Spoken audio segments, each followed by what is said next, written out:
Assalamualaikum. Sahabat-sahabatku yang dirahmati Allah. Semoga kebaikan dan keberkahan senantiasa menyertai hari-hari kalian. Hari ini, kita akan menyimak sebuah kisah yang penuh hikmah, menggetarkan hati, dan mungkin membuat kita merenung dalam-dalam. Di sebuah kota kecil di Jawa Timur, seorang pemuda bernama Fajar berniat membuat SIM C secara resmi di kantor Polsek. Namun, harapannya untuk mengikuti prosedur yang adil sirna saat salah satu oknum polisi justru memintanya uang ratusan ribu dengan alasan mempercepat proses. Apa yang terjadi selanjutnya? Apakah ini sekadar kisah tentang tindakan kriminal? Atau ada cerita pilu di baliknya yang patut kita renungkan? Mari kita gali lebih dalam. Sebelum mulai, hadiahkan sholawat untuk kekasih Allah bagi yang beragama Islam. Yuk! Tuliskan sholawat Nabi di kolom komentar sebagai bukti cinta kita kepada Rasulullah. Semoga sholawat ini menjadi penerang di hari akhir dan mengantarkan kita pada syafaat beliau. Dukung dakwah ini dengan like dan subscribe. Dukungan kalian bukan sekadar like, tapi juga amal jariah yang pahalanya terus mengalir. Setiap share, like, dan komentar baik kalian adalah langkah kecil untuk menyebarkan kebaikan Islam. Pagi itu, suasana di kota kecil bernama Wuringinanom tampak tenang. Jalanan lengang, warung kopi baru saja buka, dan aktivitas warga masih terlihat lesu. Di sebuah rumah sederhana, Fajar, seorang pemuda berusia 20 tahun, berdiri rapi mengenakan jaket hitam dan membawa map berisi dokumen. Ia hendak berangkat ke kantor Polsek untuk membuat SIM C, sesuatu yang sudah lama ia rencanakan. Ibunya sempat mengingatkan agar Fajar membawa cukup uang dan hati-hati di jalan. Tapi Fajar tersenyum optimis. Ia yakin prosedur resmi adalah jalur terbaik. Setiba di Polsek, antrean sudah mulai ramai. Beberapa orang duduk di bangku tunggu, sebagian berdiri gelisah. Di balik meja resepsionis, seorang petugas berseragam tampak acuh, memainkan ponsel. Ketika giliran Fajar dipanggil, ia maju dengan sopan. Namun, apa yang terjadi kemudian mulai membuatnya cemas. Petugas itu, seorang pria bernama Bribka Darto, menatap dokumen Fajar sekilas lalu berbisik pelan. Kalau mau cepat, kasih aja 200 ribu. Nggak usah ikut ujian, langsung jadi. Fajar terdiam. Uangnya pas-pasan. Ia sudah siapkan untuk bayar biaya resmi, bukan untuk pungli. Ia menjawab pelan, "Maaf Pak, saya mau ikut prosedur resmi aja." Bribka Darto mendengus. Ia lalu melempar map Fajar ke meja sebelah dengan malas. "Kalau gitu tunggu lama. Urutan paling akhir." Wajah Fajar memerah. Tapi ia menahan diri, mencoba sabar. Ia duduk kembali, sementara beberapa orang di belakangnya yang membayar uang, cepat, justru dilayani lebih dulu. Di seberang jalan, tanpa Fajar sadari, seseorang sedang memperhatikan dari kejauhan. Seorang pria berseragam loreng duduk di atas motor trail, dengan sorot mata tajam. Wajahnya dingin, rahangnya mengeras melihat perlakuan petugas terhadap adiknya. Ia adalah Serda Raka, kakak kandung Fajar. Baru saja kembali dari tugas luar kota dan sengaja mengawal dari jauh agar Fajar tidak diganggu. Dan kini, kemarahannya mulai muncul. Bukan hanya karena uang, tapi karena harga diri adiknya diinjak oleh sistem yang semestinya melindungi rakyat. Serda Raka memutar kunci motornya perlahan. Suara knalpot yang pelan tak mampu menyamarkan amarah yang mulai mendidih di dadanya. Ia bukan tipe yang mudah naik darah. Tapi melihat adik kandungnya diperlakukan semena-mena oleh aparat, darahnya seolah mendidih. Dengan langkah berat namun tegas, ia turun dari motor dan menyeberang menuju halaman Polsek. Kepalanya sedikit tertunduk, tapi matanya mengawasi setiap gerak di ruangan pelayanan. Ia tahu, di tempat seperti ini, kemunafikan kadang berseragam rapi. Di dalam, Fajar masih duduk menunggu. Wajahnya lesu, matanya menatap kosong ke layar antrean yang tak kunjung berubah. Ia sadar dirinya sengaja diperlambat. Sementara dua orang yang baru datang dan terlihat menyelipkan uang ke tangan petugas, sudah keluar dengan selembar kertas ujian yang ditandai lulus. Raka berhenti di depan pintu kaca.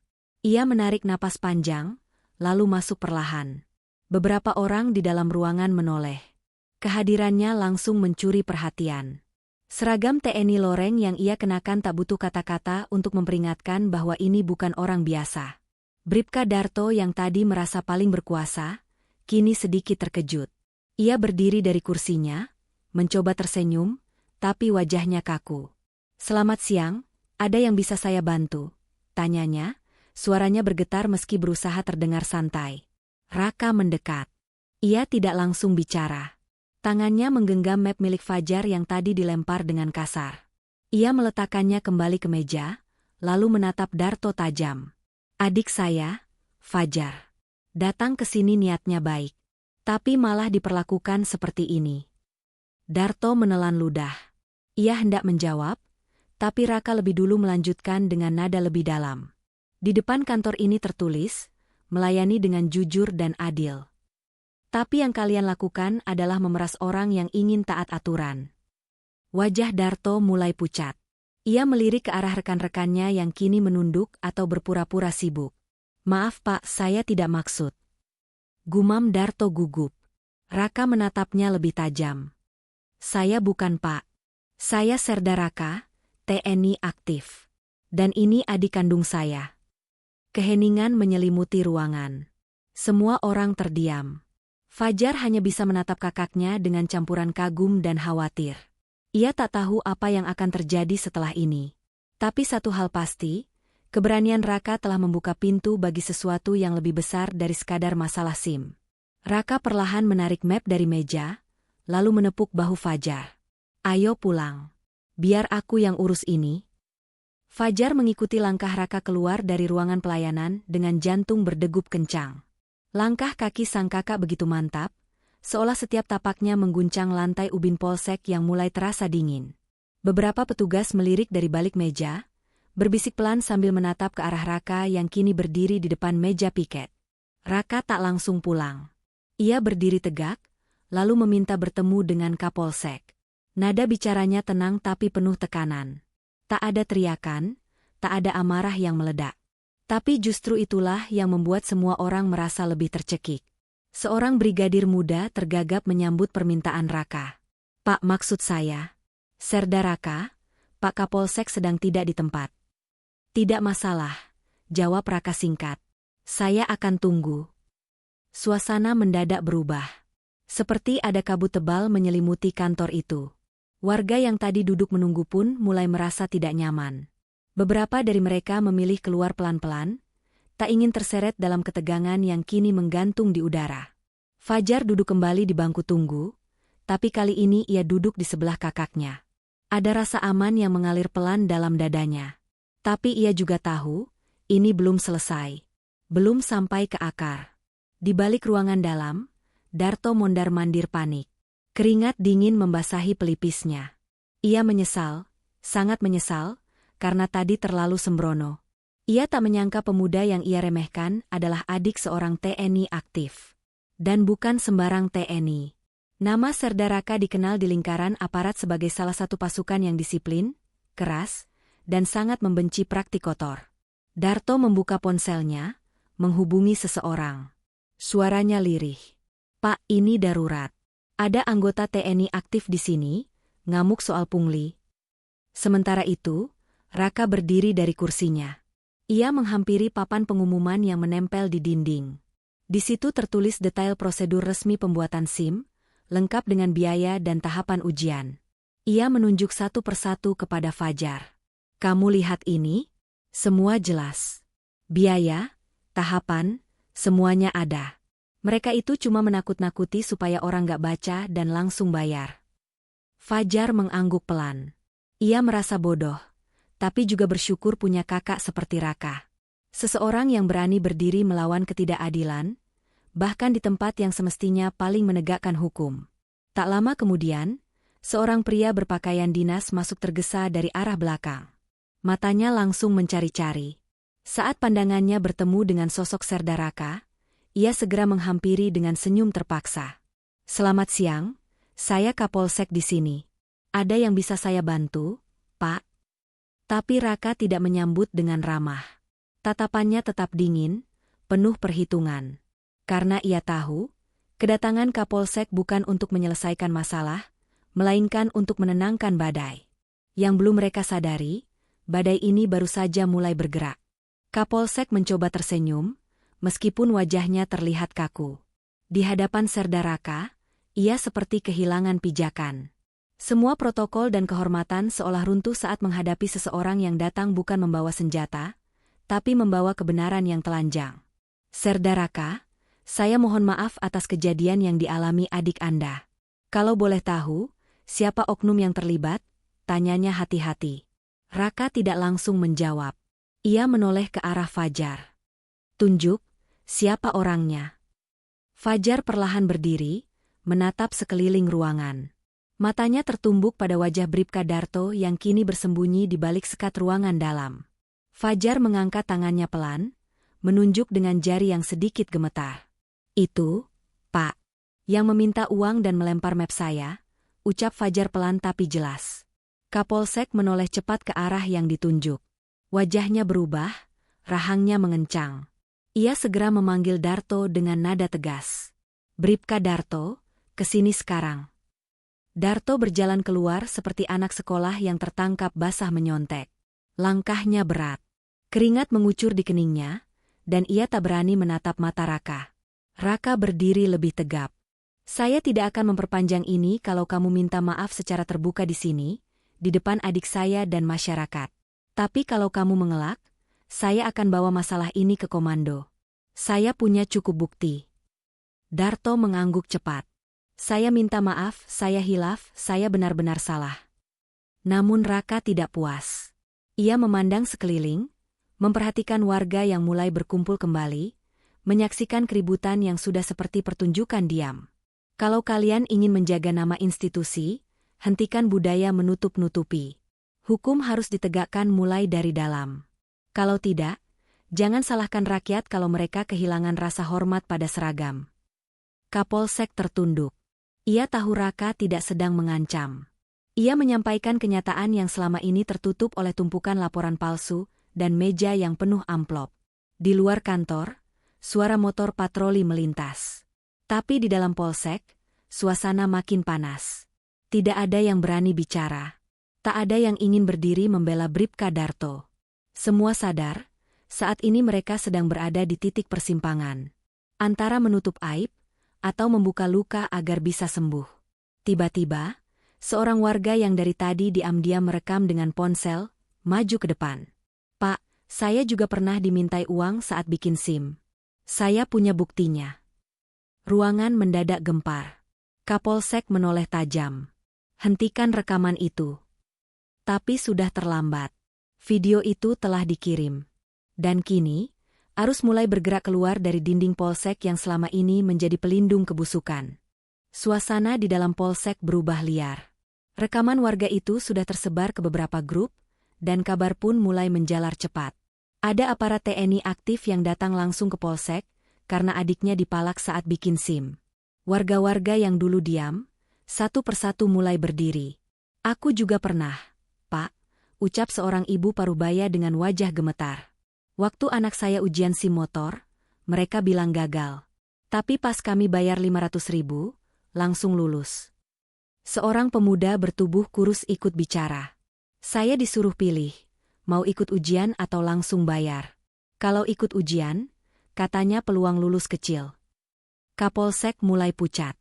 Ia menyapu pandangan ke arah bawahannya yang kini berdiri kaku, menunduk seperti pasukan yang tertangkap basah mencuri senjata sendiri. Ia mencoba menenangkan keadaan. Kami akan selidiki semua laporan ini. Tapi tolong, jangan membuat keributan di sini. Raka melangkah maju. Wajahnya tetap tenang, tapi suaranya mengandung tekanan yang tak bisa dibantah. Pak Kapolsek, ini bukan keributan. Ini suara rakyat yang selama ini kalian bungkam. Hari ini mereka bicara, dan saya pastikan, suara itu akan sampai ke tempat yang lebih tinggi. Darto nyaris pingsan. Ia bersandar ke meja dan terengah, tahu bahwa posisinya sudah hancur. Tapi yang paling menyesakan bagi dirinya bukanlah kemarahan Raka, melainkan kenyataan bahwa semua ini terjadi karena ia menyepelekan seorang pemuda yang hanya ingin bikin SIM dengan jujur. Seorang anggota Propam yang ikut datang belakangan ikut maju. Ia mencatat nama-nama, mengambil bukti rekaman dari beberapa warga, dan memeriksa ulang daftar penerbitan SIM dalam sebulan terakhir. Kapolsek tak bisa berbuat banyak. Ia hanya bisa berdiri kaku, menyaksikan institusinya terkupas lapis demi lapis, seperti luka lama yang kembali terbuka. Sementara itu, Fajar menatap semua kejadian itu dengan campuran rasa lega dan ngeri. Ia tidak pernah menyangka pengalamannya pagi tadi akan memicu letusan sebesar ini. Tapi di dalam dirinya, ada bara kecil yang mulai menyala. Bara keberanian. Raka mendekat ke adiknya, menepuk bahunya. Ingat baik-baik, Faj. Negara ini bukan milik oknum. Kalau kamu punya kebenaran, jangan takut bicara. Di luar kantor, beberapa wartawan lokal sudah berkumpul. Mereka mendapat kabar dari pesan berantai. Mikrofon dan kamera mulai diarahkan ke pintu masuk polsek. Para petugas mendadak gelisah. Dan di tengah semua itu, Raka hanya berdiri diam. Menatap langit, lalu menatap institusi yang katanya penegak hukum, tapi hari itu justru terlihat seperti pesakitan. Gelombang ini sudah mulai bergerak. Dan tidak akan bisa dihentikan lagi. 3 hari setelah kejadian di polsek itu, berita tentang Serda Raka dan kasus pungli SIM C telah menjadi percakapan hangat di mana-mana. Video rekaman warga yang menampilkan pengakuan langsung Bribka Darto telah beredar luas. Beberapa media nasional ikut mengangkat berita ini. Di markas TNI, nama Raka menjadi perhatian. Komandan batalion tempat ia bertugas memanggilnya langsung. Tapi bukan dalam nada teguran. Raka, saya bangga dengan sikapmu. Tapi mulai hari ini, kamu jangan dulu masuk tugas. Ada yang lebih penting. Kamu dipanggil langsung ke Korem. Panglima ingin mendengar cerita ini darimu. Di ruang yang jauh lebih luas dan dingin dibanding polsek, Raka menceritakan segalanya. Dari awal Fajar hendak membuat SIM, hingga ledakan pengakuan warga yang selama ini bungkam. Seorang perwira tinggi mengangguk pelan. Sudah saatnya tindakan seperti ini dihentikan. Ini bukan lagi urusan 1-2 oknum. Ini budaya. Dan budaya ini harus dicabut sampai ke akar. Dari balik layar, sebuah penyelidikan lintas institusi pun dimulai. Propam bergerak cepat. Bribka Darto langsung dicopot. Kapolsek pun dinonaktifkan sementara untuk diperiksa karena dianggap lalai dalam pengawasan bawahannya. Sementara itu, warga yang dulu tak berani bersuara kini mulai ramai-ramai melaporkan kejadian yang sama. Polsek itu kini seperti kantor aduan masyarakat. Kursi tunggunya dipenuhi saksi. Dan para anggota mulai merasa takut bukan pada atasan, tapi pada suara kebenaran. Di rumahnya, Fajar duduk di ruang tamu bersama ibunya. Televisi menyiarkan berita tentang dirinya dan kakaknya. Ia masih belum percaya semua ini terjadi begitu cepat. Fajar, ucap ibunya lembut, kamu harus tetap rendah hati. Apa yang kamu dan Raka lakukan itu benar. Tapi jangan sampai kamu lupa diri. Kadang, ujian datang setelah kita menang. Fajar mengangguk. Ia belum bisa bicara banyak. Yang ada dalam pikirannya hanya satu hal. Ia ingin menjadi seperti kakaknya. Tegas, jujur, dan berani. Hari itu, Serda Raka berdiri di tepi halaman rumah, menatap jalanan kampung yang sepi. Banyak warga yang lewat mengangguk hormat padanya, bukan karena pangkatnya, tapi karena keberanian dan ketulusannya. Langit di atasnya mendung. Tapi di dalam dadanya, ada terang yang tak akan padam. Karena kebenaran, pada akhirnya, selalu menemukan jalannya sendiri.